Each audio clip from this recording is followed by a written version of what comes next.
warahmatullahi wabarakatuh. Buat teman-teman dimana saja berada, saya ucapkan selamat datang ya di channel konsultasi dan solusi korban pinjol.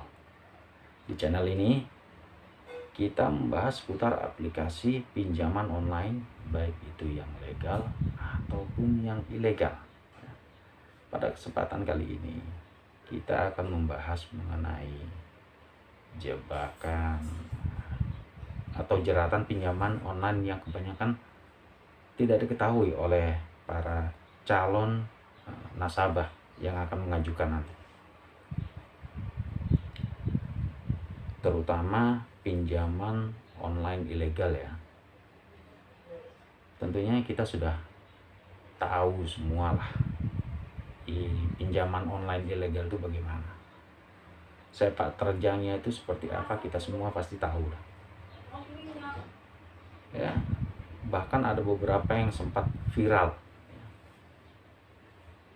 dibahas di berita ataupun di media sosial, dan ada beberapa korbannya juga yang sampai ya depresi atau bahkan sampai ya bunuh diri lah, istilahnya seperti itu. Oke, tidak usah berlama-lama, langsung saja kita bahas seperti apa jebakan pinjaman online itu. Ini ada 7 jebakan yang kerap dipraktekkan oleh pinjaman online ilegal itu ya. Nah, yang pertama itu fee yang sangat tinggi. Fee artinya biaya admin ya, biaya admin potongannya itu lebih kurang sekitar 40% atau 50% dari jumlah total pinjaman yang kita terima. Jadi begitu kita terima uang transferan tidak penuh, artinya sudah dipotong duluan biaya adminnya. Misalnya kita terima atau di ACC oleh aplikasi itu 2 juta. Nah, karena ada biaya adminnya sekitar 40 atau 50%, jadi dipotong sekitar 500.000 rupiah. Jadi yang ditransfer oleh pihak aplikasi itu 1.500.000, seperti itu. Tapi tiap aplikasi tidak sama ya, karena berbeda-beda.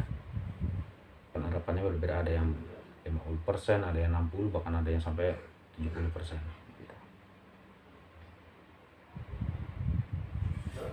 Yang kedua,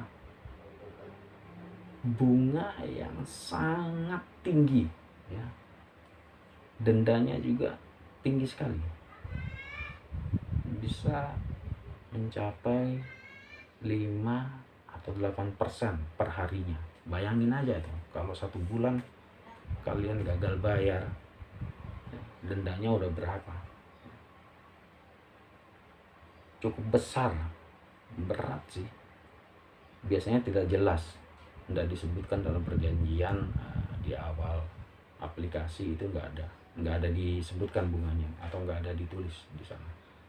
Jadi kebanyakan setelah orang pengajuan baru mereka kaget tahu bunganya besar sekali gitu. Nah, yang ketiga, jangka waktu atau tenor.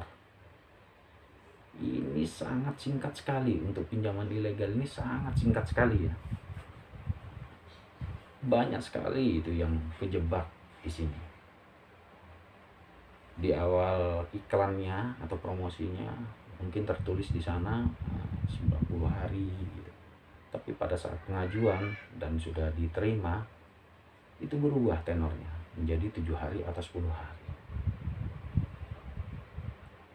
Ini sangat menjebak sekali ya. Kalau untuk orang yang tidak tahu, hati-hati, karena wah, nanti bakalan repot.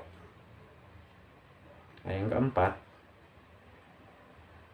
aplikasi pinjaman online ini selalu meminta izin akses ya. meminta izin akses ke semua data dan kontak di ponsel.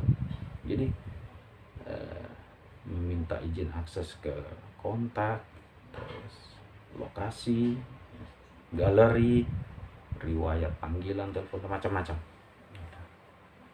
Jadi tujuannya untuk apa?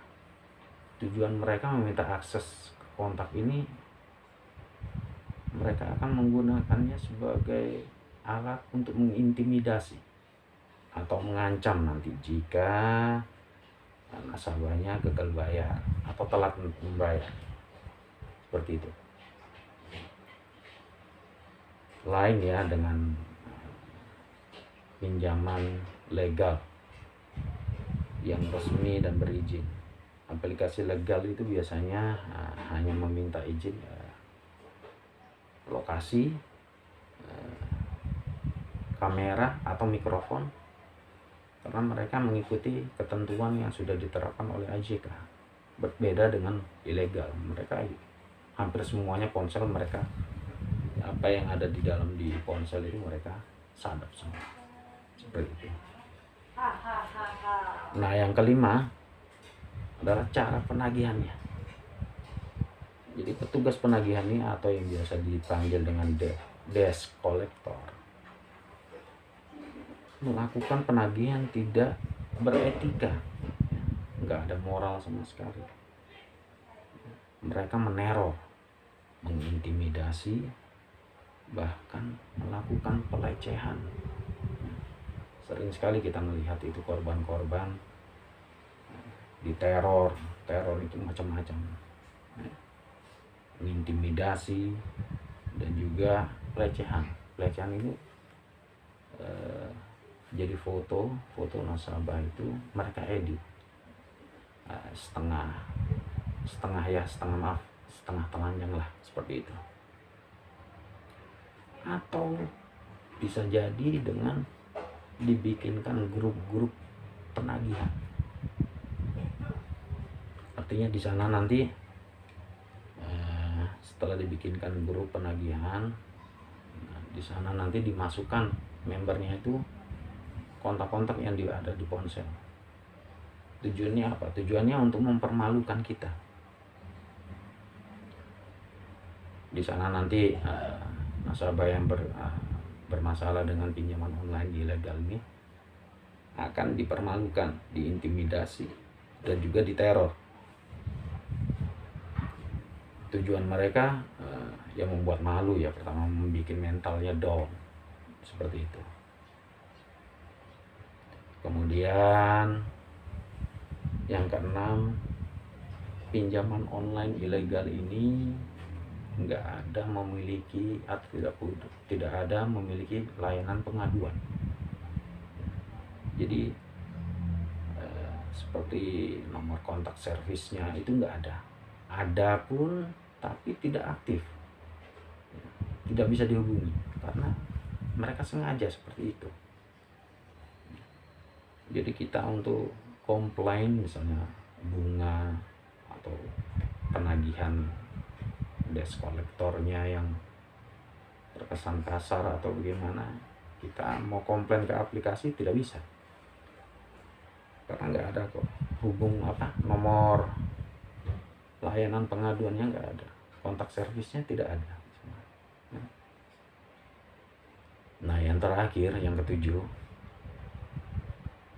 pinjol ilegal ini sering mengirimkan penawaran melalui SMS.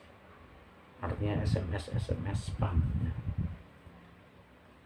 Ada tuh beberapa yang kita dapat, tiba-tiba dapat SMS tidak tahu dari nomornya yang tidak dikenal. Di sana menawarkan pinjaman. Nanti di sana itu ada link pinjol ya, terutama ya, bukan link yang lain ya. Terus kita diiming-imingi lah, diiming-imingi dengan kata-kata supaya kita itu tertarik mendownload aplikasi itu, padahal kita tidak tahu Kalau jebakannya di sana itu wah luar biasa ya.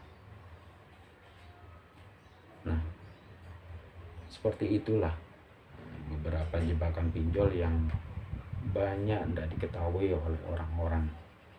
Saat pengajuannya itu orang-orang nggak tahu.